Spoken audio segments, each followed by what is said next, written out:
Ja, ek dink waar ons ook ooreenstem, ons is altyd op 'n jong ouderdom gebore. Ons is op 'n jong ouderdom gebore, ja. Ja, ek meen op die oomblik toe ek gebore is, was ek die jongste persoon in 'n hospitaal gewees. Snaaks dat jy dit sê, want my geboorte was ook baie traumaties, want ek kon vir 'n jaar na my geboorte nie loop of praat nie. Ja, ek is nogal lief om van my vrou te praat, weet ek en sy het op die net ontmoet. Ja. Maar ons was net baie slegte trapeze artists gewees.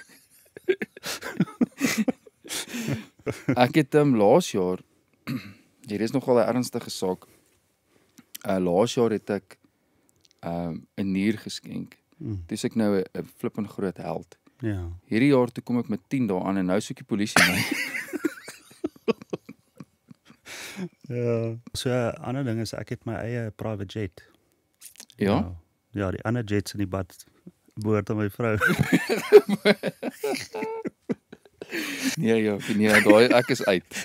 I'm out. Hoor hierso. Nee. Dit is baie snaaks. Baie dankie vir daai. Ja, ek dink ek's baie opgewonde man. Ek kan nie wag dat die mense bietjie kyk wat kom nie. Ja. Ons het definitief so baie grappies vertel in al daai episodes nie. Nee. Ek dink ons het hom nou maar net 'n level te ver nie te ver nie. Ons het hom net 'n level verder gevat. Ja. Maar nee, ek's baie opgewonde. So dankie dat ons hierdie saam kon doen en ek hoop almal van julle wat kyk gaan dit geniet. En julle kan in die comments vir ons los wie julle graag wil sien en dan wanneer ons seisoen 2 beplan, kan ons dalk plan maak om van daai gaste ook hier te kry.